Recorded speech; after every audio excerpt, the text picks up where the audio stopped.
برادران ایمانی کرم ہے حضرات چہار معصومین علیہم الصلاۃ والسلام کا اور خصوصی صدقہ ہے شہزادی کونین بنت جناب رسول الثقلین مادر حسنین صدیقہ طاہرہ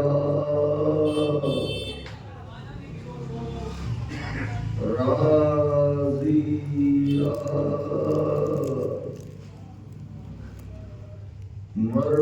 مرضیہ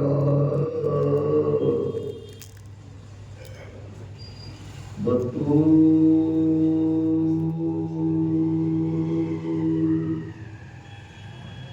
عذرا حورین سیاہ جناب فاطمہ زہرا سلام اللہ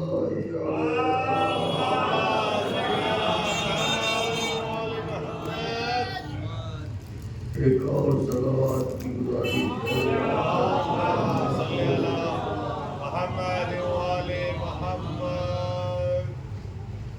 ایک اور صلوات پڑھ دیں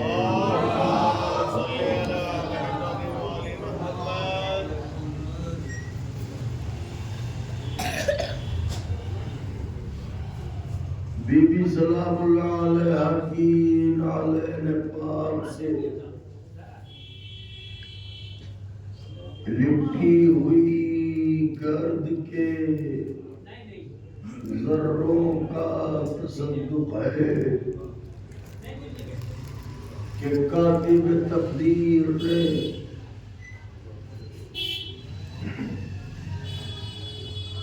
طوفانوں سے بھری ہوئی اس کائنات میں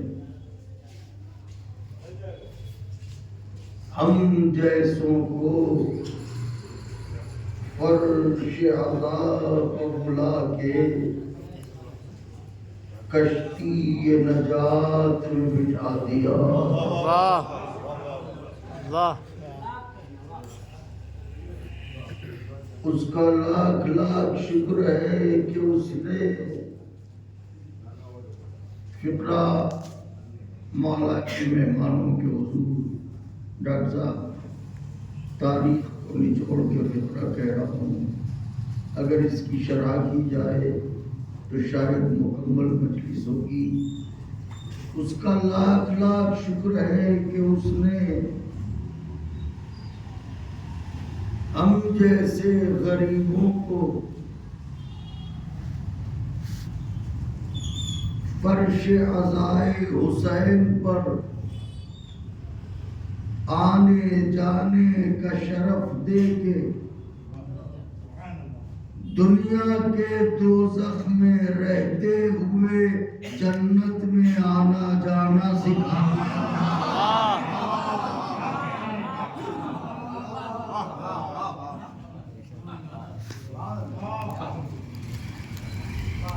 اس کا لاکھ لاکھ شکر ہے میرے مولا آپ کو جزا دے کیا آپ نے نوازا اور کس محبت سے آپ نے فقرے کو سماعت کیا اس کا لاکھ لاکھ شکر ہے کہ اس نے یہ فقرہ کہہ رہا اس کا لاکھ لاکھ شکر ہے کہ اس نے دنیا کے چڑھتے اور گرتے ہوئے بازار میں پھر فقرہ کہہ رہا ہوں اس کا لاکھ لاکھ شکر ہے کہ اس نے دنیا کے چڑھتے اور گرتے ہوئے بازار میں ہماری آنکھوں کے صدف کو وہ انمول موتی دیے جس کی خریدار کوئی اور نہیں، حسین کی ماں۔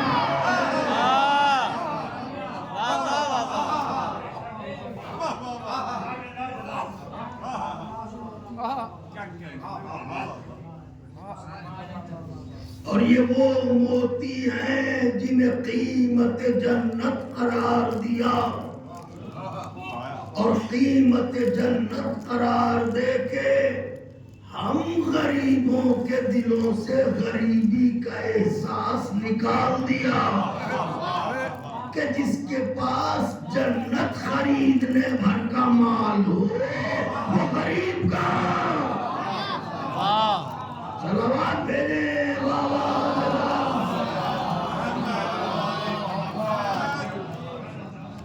یہ وہ احسانات عظیم ہے کہ اگر عمر جناب نوح میسر ہو کہ سلام ہو ان پر اور ایک سجدہ شکر میں زندگی بسر ہو تو زندگی تمام ہو جائے گی، حق شکر ادا نہ ہوگا۔ بے شک آباد رہے وہ جو اجڑنے والی بی بی کا غم کرتے ہیں، سلامت رہے وہ جو آل محمد کے کلبے کا ماتم کرتے ہیں۔ میرے عزیز برادر جناب محسن عباس صاحب، یہ ان مجلسوں کی برکت ہے جو الحمدللہ ہمارے سامنے مولا کے صدقے میں صحتیاب ہو کے بیٹھے ہوئے ہیں۔ لوگ کہتے ہیں کہ وہ کیسے بچا لیتے ہیں، ایسے بچا لیتے ہیں۔ یہ جہاں سے جا کے واپس ہوئے ہیں، یہ ان مجلسوں کا کرم ہے۔ اور ابھی ہمارے کان میں چپکے یہ کہہ کے گئے ہیں کہ طاہر رضا صاحب اور بشارت بھائی نظر آئیں تو ان کو اندر بلا لیجیے گا، تو ہے نہیں ابھی، آئیں تو اطلاع دے دیجیے گا تاکہ محسن عباس صاحب کی فرمائش ہے تو ان کو اندر بلا لیا جائے۔ ایک صلوات دے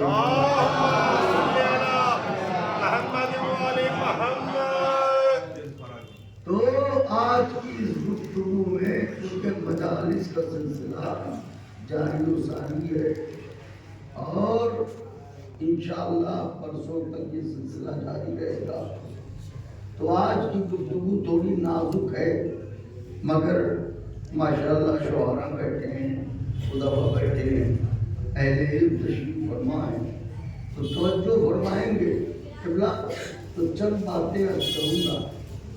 دیکھیے اصل میں بات یہ ہے، پہلا فقرہ سرو کر رہا ہوں، ہجرا ہے آج کی گفتگو کا پہلا فقرہ۔ یوں تو سرحد کونین میں ایسی کوئی صاحب عظمت بیوی ہے ہی نہیں جسے زہرا کو سمجھنے کے لیے مثال میں بھی لایا جائے۔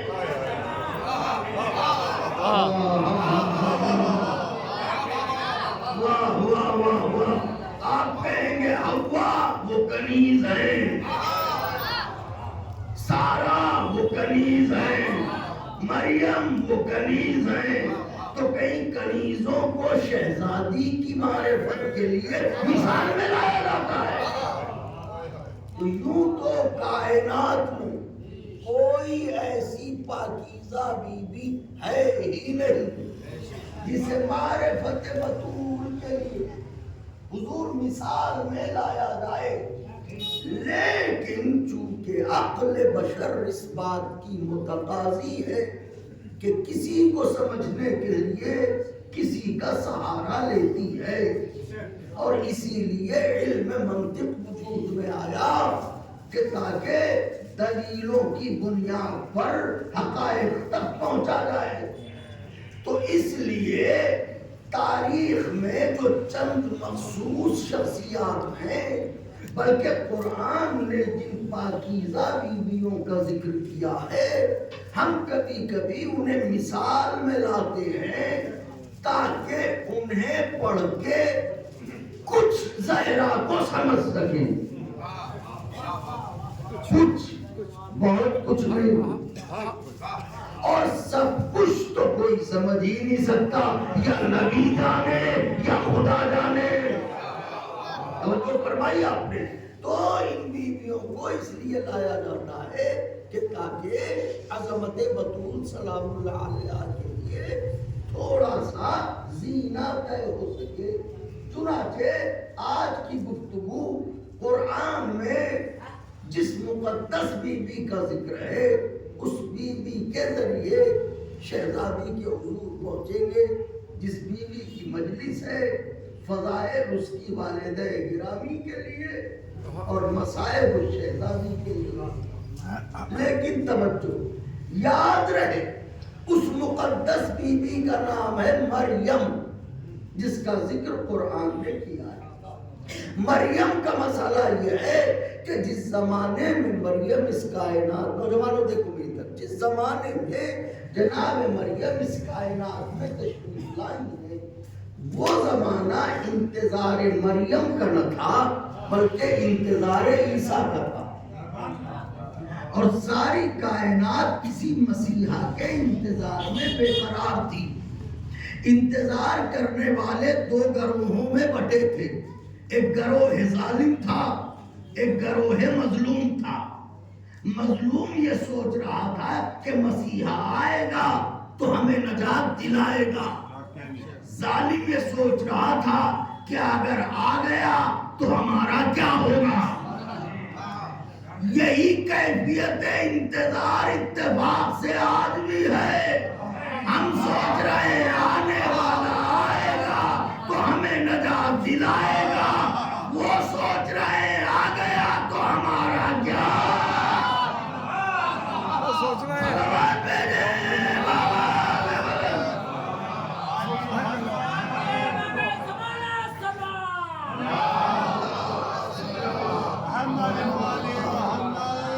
آ گیا تو ہمارا کیا ہوگا، ارے ہوگا کیا؟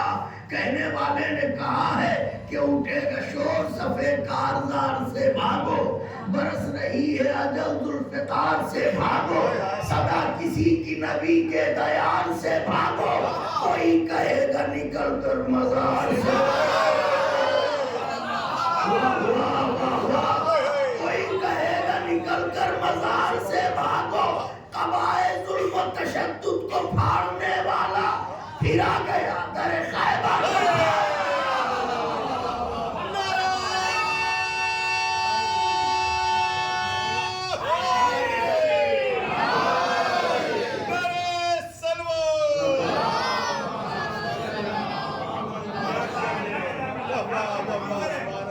اور اب کیا کہا ہے کہنے والے نے، کیا زبان استعمال کی ہے، قبائے ظلم و تشدد کو پھاڑنے والا پھر آ گیا در خیبر۔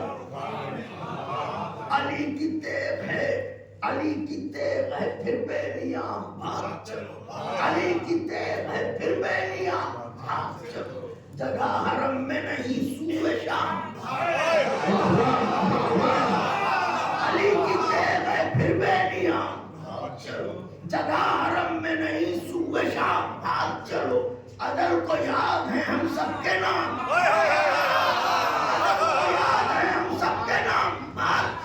کہ بھاگنا ہی تو ہے اپنا کام۔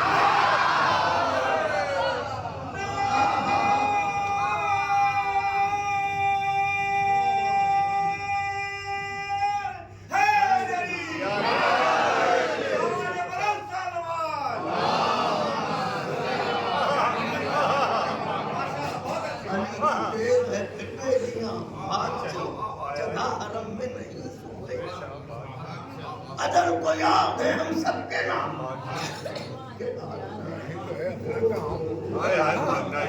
کہ بھاگنا ہی تو ہے اپنا کام، اما نہیں ہے کہیں کارزار ہستی میں، کچھار چھوڑ کے شیر آ گیا ہے بستی میں، نعرہ حیدری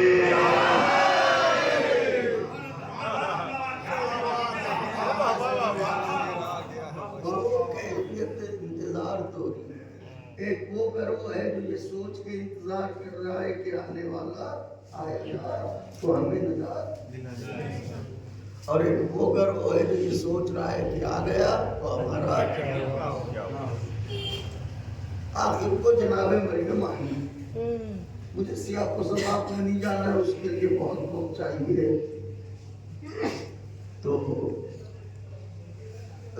نظر کے مطابق، عہد کے مطابق جناب مریم کی ماں نے جناب زکریا سے ایک دن کہا کہ عقیل بھائی، ایک دن انہوں نے کہا جناب زکریا سے جو جناب مریم کے خالق تھے، تو انہوں نے کہا کہ اب مریم اس لائق ہو گئی ہے کہ نظر پوری کی جائے، لہٰذا مریم کو بیت المقدس لے جائے گی۔ نظر کا مطلب اس زمانے میں بچوں جانتے ہو کیا تھا؟ جس کی نظر خدا کی بارگاہ میں مانی جاتی تھی اسے معبود کے حوالے کر دیا جاتا ہے، اور اس کی پوری زندگی عبادت خدا میں اور خدمت خلق میں اور خدمت معبود میں گزرتی ہے۔ لیکن یہ وہ زمانہ تھا کہ جس زمانے میں عورتوں کو عبادت گاہوں میں جانے کی اجازت نہیں تھی۔ ایسے عالم میں مریم کو لے جانا ہے بیت المقدس۔ زکریا نے مریم کو لیا، لے کے چلے بیت المقدس۔ بیت المقدس میں جو کاہنان تھے، جو علماء یہود تھے، وہ ایک دم سے صفیں بنا کے کھڑے ہو گئے کہ صاحب ہم قانون نہ توڑنے دیں گے کہ خاتون یہاں رہے گی عبادت گاہ میں۔ جناب زکریا نبی تھے، نبوت کے جلال کو کون روکے؟ جناب زکریا نے کہا فیصلہ اللہ کا ہے، مریم یہی رہے گی۔ یہ کہہ کے زکریا نے اپنے ہاتھوں سے ایک حجرہ بنایا، اپنے ہاتھوں سے ایک حجرہ بنایا، اور بنانے کے بعد اس میں ایک دروازہ لگایا، بنانے کے بعد اس میں میں کچھ کہہ رہا ہوں، ایک حجرہ بنایا، حجرہ بنانے کے بعد اس میں دروازہ لگایا۔ یہ کس زمانے کی بات ہے؟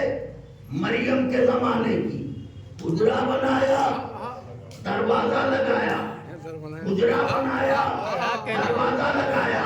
اب لوگ کہتے ہیں کہ عہد پیغمبر میں گھروں میں دروازے ہوتے کہاں تھے؟ تو ظالموں نے در بتول جلایا۔ ارے جب حجرہ مریم میں دروازہ اس زمانے میں ہو سکتا ہے تو خانہ زہرا میں دروازہ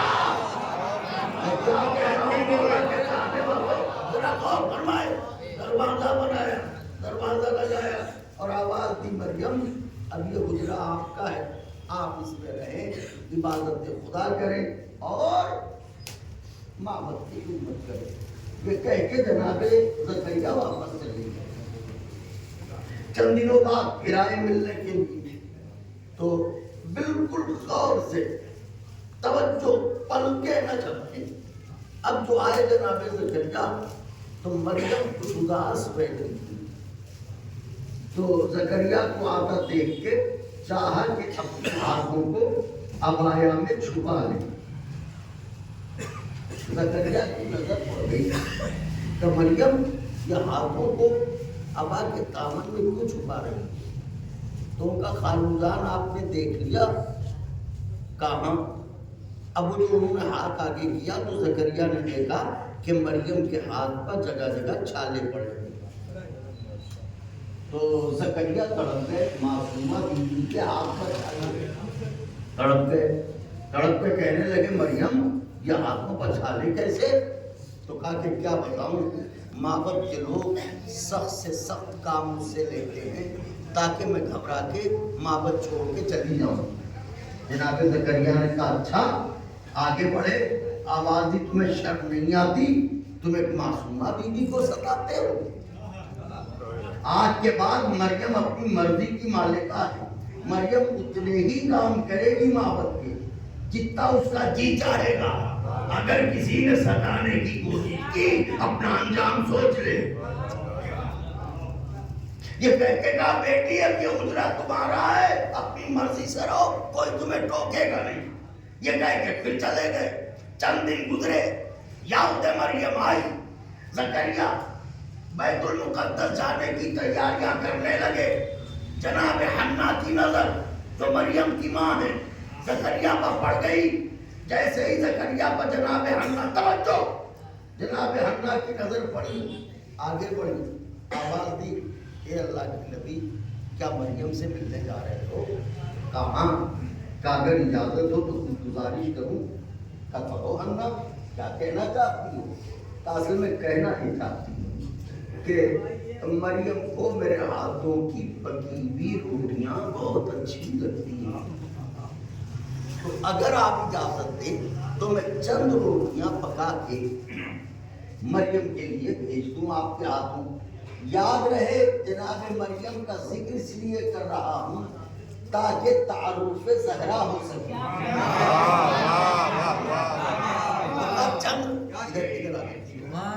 چند روٹیاں میرے ہاتھوں کی پکی ہوئی آپ لیتے جائیے اور مریم کو دے دیجیے. مریم خوش ہو جائیں گی, مریم کو بہت پسند ہے میرے ہاتھ کی روٹیاں. زکریا نے کہا ٹھیک ہے, آپ ماں ہیں, روٹیاں دے دیجیے, ہم لیتے جائیں گے. لیجیے, بڑے خلوص سے ماں نے روٹیاں پکائیں. ایک پاکیزہ کپڑے میں جناب زکریا نے روٹیاں لپیٹی. روٹیاں لپیٹ کے بغل میں دبائیں, اپنے گھر سے نکلے, خدا کے گھر کو چلے, بیت المقدس پہنچے. آئے قریب حجرہ مریم, دستک دی, دروازہ کھولا, حجرے میں داخل ہوئے, دروازہ بند کیا تو کیا منظر دیکھا؟ مریم ہے مصلی پر اور حجرہ روشنی میں معمور ہے. اگر سارا مجمع بولے تو میرا دل بھی بھر جائے گا. حجرہ روشنی میں ڈوبا ہوا ہے.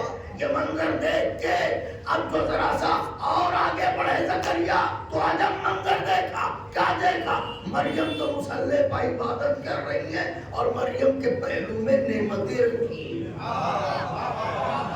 ہائے ہائے ہائے ہائے, خان سے بھرا ہوا تشت رکھا ہے جس میں پھل رکھے ہوئے ہیں, میوے رکھے ہوئے ہیں, روٹیاں رکھی ہوئی ہیں, خوشبوئیں بلند خوشبو اٹھ رہی ہے. جناب زکریا نے جیسے یہ منظر دیکھا, میں ادھر دیکھیے گا, پلکے نہ جھپکے مولا کے چاہنے والوں, بات منزل کی طرف آ رہی ہے. آئیے, بات منزل کی طرف آ رہی ہے. جو عرض کرنا چاہتا ہوں, زکریا داخل حجرہ ہوئے تو کیا دیکھا؟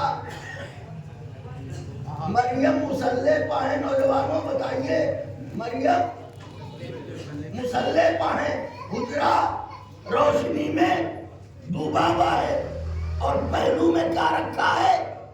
نعمتیں رکھی ہیں, پھل رکھے ہیں, میوے رکھے ہیں, روٹیاں رکھی ہیں. جیسے ہی زکریا نے یہ دیکھا سوچنے لگے, پروردگارا یہ تو حجرہ معصومہ ہے, حجرہ مریم ہے, اس میں تو میرے سوا اور مریم کے سوا کوئی آ نہیں سکتا. تو میں تو لایا نہیں یہ چیزیں, یہ لے کے کون آیا؟ ابھی یہ سوچ رہے تھے کہ اتنے میں مریم نے نماز تمام کی, زکریا کو سلام کیا. زکریا نے جواب سلام دے کے پوچھا, بیٹی میں تو آیا نہیں, یہ نعمتیں کون لایا؟ مریم نے مسکرا کے کہا, اے اللہ کے نبی, یہ نعمتیں میرے لیے وہی بیچتا ہے جو میری تنہائیوں کا ساتھی ہے. جو میری تنہائیوں کا ساتھی ہے. یہ کہہ کے مریم خاموش ہو گئی. زکریا جیسا نبی سمجھ گیا نعمتیں کہاں سے آئیں, کس نے بھجوائیں, کون لایا. یعنی وہ یہ سمجھ گئے کہ یہ پھل یہاں کے نہیں ہیں, جنت کے ہیں. یہ میوے یہاں کے نہیں ہیں, جنت کے ہیں. یہ روٹیاں یہاں کی نہیں ہیں, جنت کی ہیں. اللہ نے مریم کے لیے یہ سب کچھ جنت سے بھجوایا ہے. جب یہ واقعہ بیان ہوا تو عالم اسلام نے سر کھدا کھدا کے کہا ارے یہی تو کہتے ہیں مریم کی عظمتوں کا کوئی جواب ہے، یہ تو وہ بیوی ہے جس کے لیے جنت سے روٹیاں آئیں، جس کے لیے جنت سے روٹیاں آئیں، جس کے لیے جنت سے روٹیاں آئیں۔ اس کا مطلب مسلمانوں تمہارے نزدیک وہ بیوی محترم ہے جس کے لیے جنت سے روٹیاں آ جائیں۔